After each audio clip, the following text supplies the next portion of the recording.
Hello, today is November 15th, 2021, and the time is 9:29 a.m.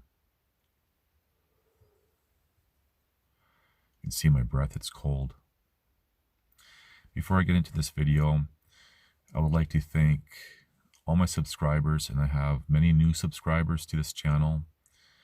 And I just would like to welcome everyone to my channel. And if you see a video you like, be sure to hit the like button. It helps with the algorithms. And I really need that help because I'm pretty much shadow banned on various platforms online. So again, I just want to say welcome to all my new subscribers and thank all my longtime subscribers for hanging in there with me and following my journey and what I have to share with firsthand knowledge. I want to start this video by talking about or sharing some personal stories. Remember, even in public school, being involved with track and field, despite complications that I had, say, with my lungs. And just a brief on that. Apparently, I survived being aborted. I survived abortion, and I was born dead for 45 minutes, which apparently had some impact on my health right from birth. And I drowned twice, died twice by drowning. So, and the second time that I drowned was in a river overseas, and I was apparently under the water for like 40 minutes or something. People trying to rescue were kind of giving up. I talk about these things in a few other videos more in depth. So I died 3 times, not near death. Near death is something completely different. I survived a gang beating by 14 people. They left me for dead. And I'm skipping over different other examples. And even survived being deliberately poisoned for what turned out to be an insurance trust fund of some kind. And I was on my deathbed, literally, bleeding from every orifice. And these events and other examples that I've given in a few other videos that I've done about this is my tie with the Most High, the Creator, God. But that's what this video is not about. This. So when I was younger in track and field, despite the injuries that I sustained since birth, I was pretty athletic. And I remember I was a sprinter, have very explosive energy. And I remember being on the relay team 1 or 2 years, I can't remember. And I was the anchor. Now, normally it was not long distance relay, because again, I was a sprinter. My energy is in bursts. And I was very good at it. And the first runner, the second runners would be running as fast as they can, but pacing themselves. It was the last person, the last runner, who grabbed the baton that would just give it everything to make it to the finish line. And it was these people who paced the beginning part of the relay that gave the advantage to the anchor. We see this for other athletes, like say triathletes and everyone. Everyone paces themselves to endure to the end, especially when you're dealing with long distance type of thing. And even in when I was fighting freestyle, as you can see, my fighting style was very explosive. So I would unload everything, and if whoever would be able to survive that, which wasn't very many, then basically I had to pause, and my recovery was very quick, and then I would explode again. And what carried me through that, call it time of pause, was my mental strength, was endurance. Physically, I was explosive, but mentally, I guess you can say I was like a long distance runner in my mind. Now, there's a point to all this. And what I see a lot of people in today's world, say with current worldwide events, they are explosive with their emotions and what they want to do, for example, and getting all worked up, whether it be anger or fear or whatever. And a lot of people are not pacing themselves. And what I've been talking about in videos is this being a war of attrition, which means you have to endure. You have to endure for the long haul. And I've said repeatedly that we are repeating a literal 100-year pattern within the cycles of civilization. And this pattern appears to last around 3 years, give or take. Give or take months, not years. And we're about halfway through, meaning there's about another year, year and a half to endure all this. And that's where real hope, because I'm using that word, because that's a common word that people default to. Hope, for me, is the impossibility of reason. But I digress. But the hope comes from knowing that there is an end. As I've said, nothing lasts forever, good or bad.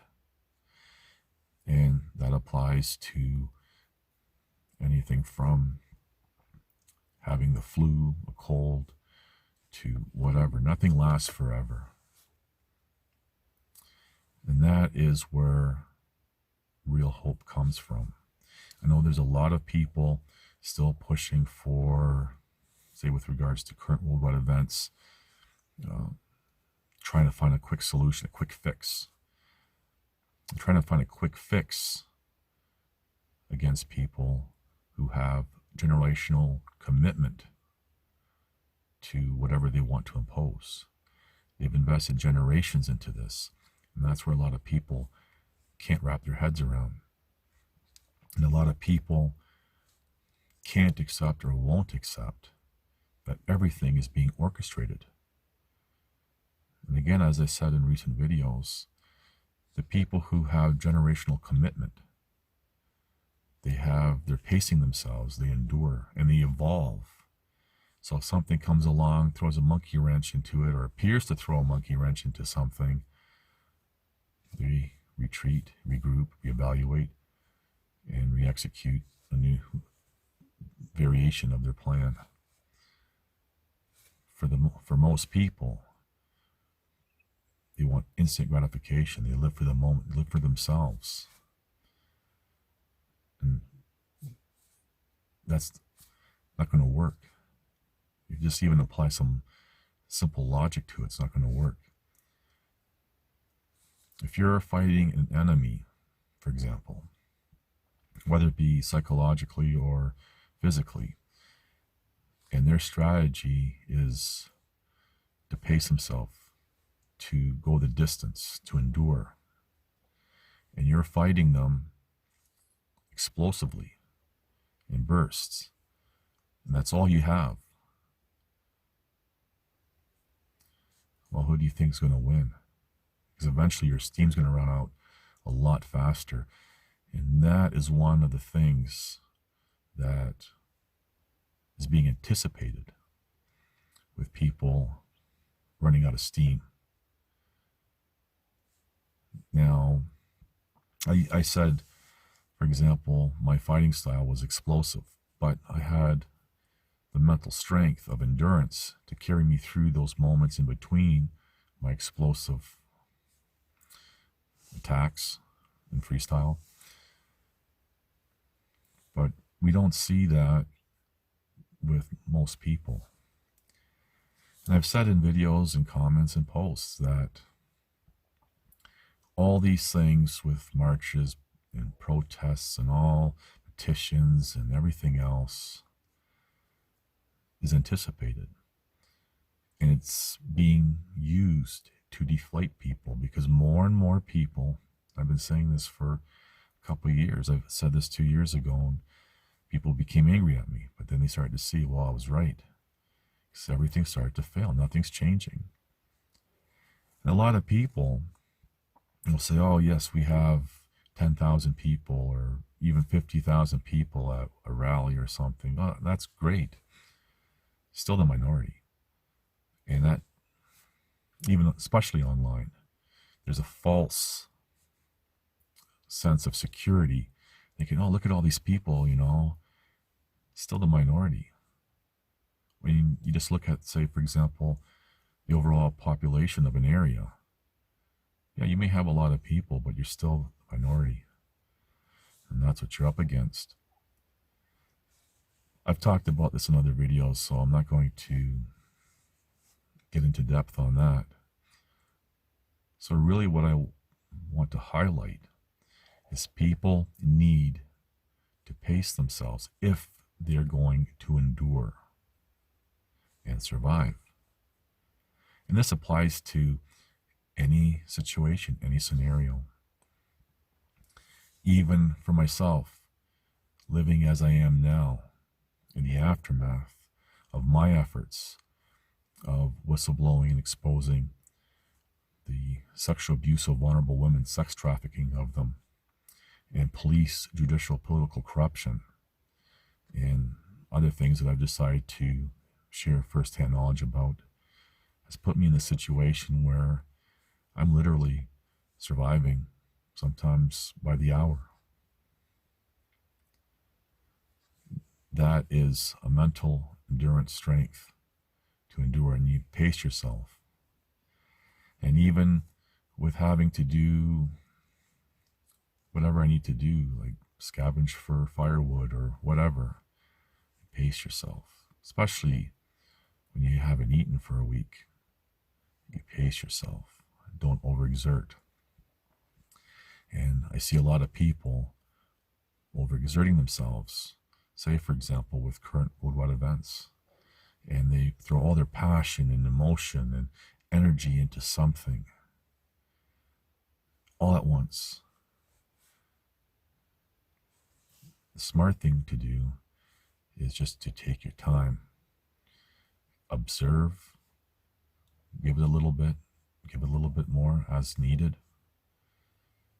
But if you throw everything all at once, especially when it's going to fail, that takes out, that's very bad for someone's mental state. It breaks them down quickly, almost instantly for some people, and it impacts negatively the morale of groups. So really the whole point of this video is, if you're going to endure and survive any situation in life, so using current worldwide events as an example, you want to pace yourself. Don't give it all you got right away. And there are times where you might have to give a little bit more. But don't burn all your fuel, mentally or physically, in the beginning. So I want to give you something to think about, and some friendly advice as a descriptive. Take your time, and don't start celebrating something before it's over. A lot of videos out there with even Olympic athletes who 10 feet before the finish line, they raise their hands in victory, and they kind of slow down, and all of a sudden somebody behind them zips by only feet away from the finish line. You don't want to do that. A smart person will wait and see. Okay, where's this going? What's happening? Anyway, take what you will from this video. Thank you for watching. Please like, subscribe, comment, and share.